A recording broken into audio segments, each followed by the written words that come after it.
Hello and welcome to a documentary about the Templars, the world's most mysterious and elusive organisation to have ever graced the planet. Some of you might have heard of them, some of you may have not. However, it's peculiar to think that such an influential and impactful but elusive organisation has almost nothing known about its history and the truth behind its disappearance. While this documentary aims at informing you who these strange, mysterious people actually were and the events surrounding their rather sceptical demise. So, to give you a bit of background information, they were a group of militaristic monk warriors around the time of the First Crusades, and they also carried out throughout the other Crusades. And they were created out of a very, very specific set of circumstances. Pilgrims on their way to the Holy Land were being attacked by a group of Muslim warriors, a Muslim faction known as the Saracens. Again, some of you might have heard of them, some of you may have not. Well, they were consistently attacking these pilgrims, and they had nobody to actually protect them because other crusading forces had gone home. There was nobody really left. To go on a pilgrimage during the time of the Crusades was actually relatively safe, ironically, despite the fighting, because you actually had people to travel with. You had such an enormous, integral force to travel with. You would have been fine. However, when all these forces went home with their plunder and with these lands captured, they needed someone there to protect them. And this is where the Templars came in. They decided to set up bases throughout locations such as Syria and Iraq, but then eventually France, in Paris, and also London, in England of course, and they spread their influence around the world, and they were protecting pilgrims as they went, ensuring the continuation of such a holy journey. And now, to get to the main focus of this documentary, what are these peculiar events I've mentioned surrounding the odd disappearance of such an influential organisation? This organisation were the first merchant bankers, the first people to actually create the banknote, and one of the wealthiest, if not the wealthiest, organisation of its time around the early 1300s. Why did they all of a sudden just disappear off the face of the earth to never be heard from again? That is what I shall tell you right now. There were a myriad of accusations levelled against the organisation around the early 1300s, between 1305 and 1312, a very key time in history, and I shall explain that for you now. King Philip IV of France had managed to practically bankrupt the French crown, of course putting him in rather a sticky situation, so he decided to actually take out enormous loans from the Templars, of course as previously stated a very wealthy organisation. However, this put him in even more bother. He decided to, instead of paying off these enormous interest rates, which were of course tagged on to such an enormous loan, he decided to level accusations of homosexuality and also heresy at the organisations. Not just a few accusations, but made their organisation rife with them. This presents rather an issue. At the time, both homosexuality and heresy were serious accusations. And to have those levelled at you left you in rather a lot of trouble, especially for such a religiously integral organisation such as the Templars, such an enormous organisation. Those accusations anyway would often lead to death, if not surely lead to death, and for a religious organisation this made it even more serious and would further lead to the damnation of their souls for eternity. Now, to get to the actual trial that took place in Paris between 1305 and 1312. So what actually took place? This documentary will focus on one very specific account. It's actually the best primary source account that we have available to us surrounding the persecution of the Templars, again between 1305 and 1312. It is the deposition, or the account, or the testimony of Jacques de Molay, or in English, James of Molay, the Grand Master of the Templars, so the head of the whole organisation worldwide. This made him a very key man to get a hold of, torture, and withdraw false testimony, the likes of which I shall go on about in a minute, and for him to supposedly come out and accept these accusations would surely affirm the whole organisation was rife with homosexuality and, again, heresy. Now, what actually happened during this court case? Well, this account takes place on the October 24th, 1307, and basically it takes a very deeply religious tone, of course, due to the heresy accusations levelled against the organisation.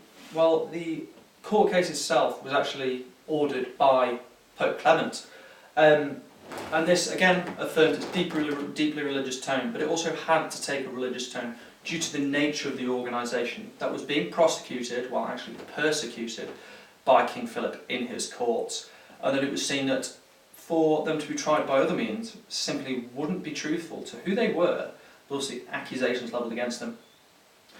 And another key aspect to bear in mind when analysing this trial is that they were actually tortured whilst in captivity. Jacques de Molay and many of his key figures under him. And this was actually supposedly, as stated by Malcolm Barber and also supported by Anne Gilmore Brighton, two of the key figures in this aspect of the Templar history, that it was actually to withdraw false testimony. Now, this supports the idea that homosexuality and heresy weren't actually part of the organisation and were false and were simply for King Philip IV of France to assimilate the Templars' vast wealth into his own coffers in order to solve his bankruptcy problem. That shall be analysed in a moment for you. And to begin on the actual source itself, the religious tone is first shown when it's shown that Molay actually swore on the Holy Gospels of Christ. So again, religious imagery is instantly being used in the court case here.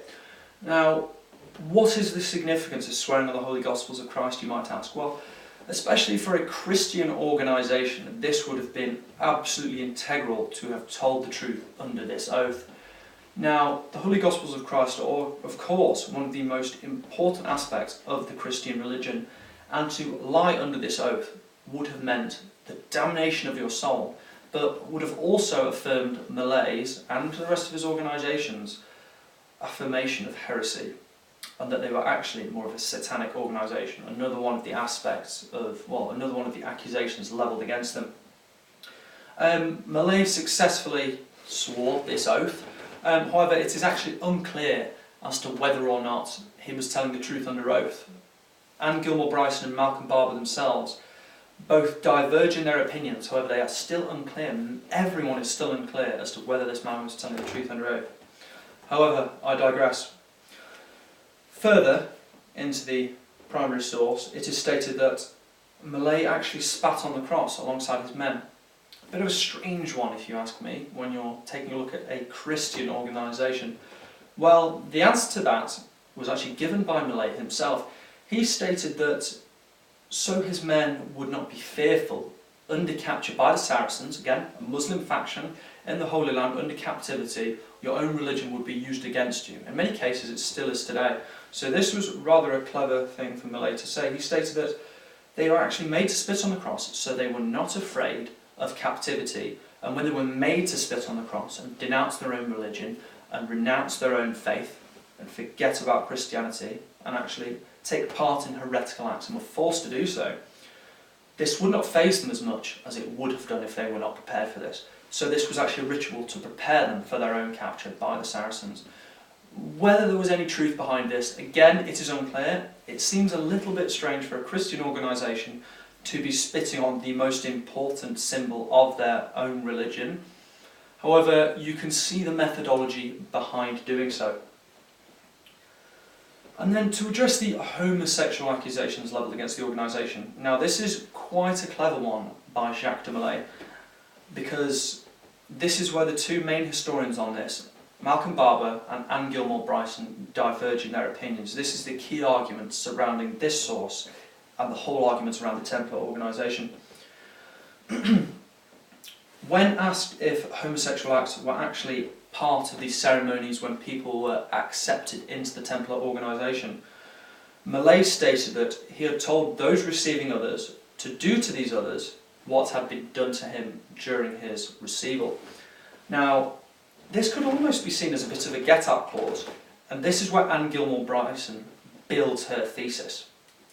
She states that this is actually a get-out clause by Millay to state that homosexual acts likely took place during his receival, and that instead of having to explicitly tell them to carry out the same acts, the same homosexual acts, again, they would have been illegal at the time, instead of explicitly stating that these needed to take place, he merely stated that to do to him and to do to these others what had been done to him. Bit of a strange one. However, Malcolm Barber states that this might likely be due to the torture that he had undergone.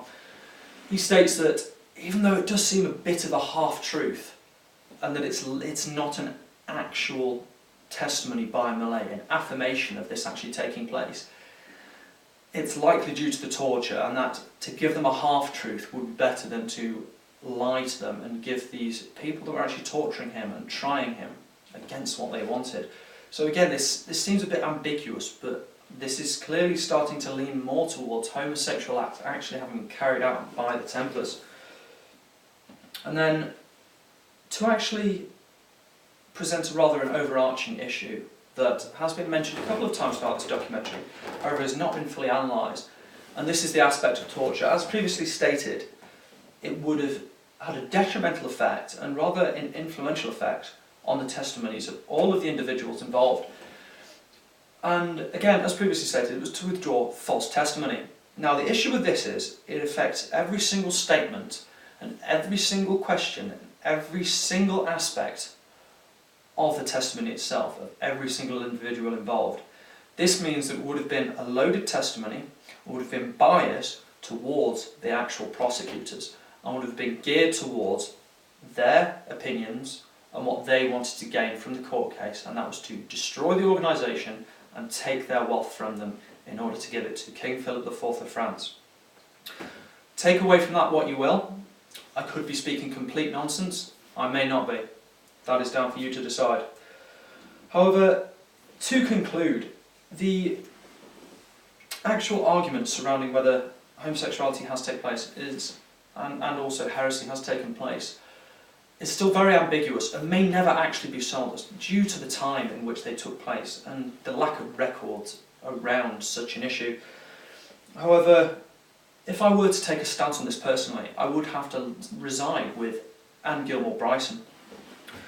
Such acts such as heresy and homosexuality and such satanic rituals were carried out by many other organisations, many Jewish organisations, many Muslim organisations, and again, a variety of Christian organisations throughout the world. And there are many primary sources and many secondary sources to support this amongst many key historians in the field. So, for the Templars to be exempt from this, and the special ones supposedly did not carry this out, to be the valour warriors and the special warriors of Christ that were celibate warrior monks at the time, seems slightly suspect. And Anne Gilmore Bryson built such a strong thesis on this that it's almost undeniable to take into account that this might have actually taken place. On the other hand, Malcolm Barber is still stubborn in his approach, stating that they were a celibate monk warrior organisation under oath, sworn to Christianity, and were devout throughout, and their sole goal was to protect the Holy Land and the pilgrims travelling there. Whether such acts actually took place is unclear. Again, however, I tend to reside with Anne Gilmore Bryson that it is likely that these actually took place, and you can mainly show this through Millay's strange testimony, and that he does not give direct negatives, a direct affirmation either of whether these acts took place. However, I will have to leave it down to you because time is running short. Whether these acts of heresy and homosexuality actually took place by the Templars, I will leave that down to you to decide in your own free time. Thank you very much. This has been Edge Hill Productions, and thank you for watching this documentary. Goodbye.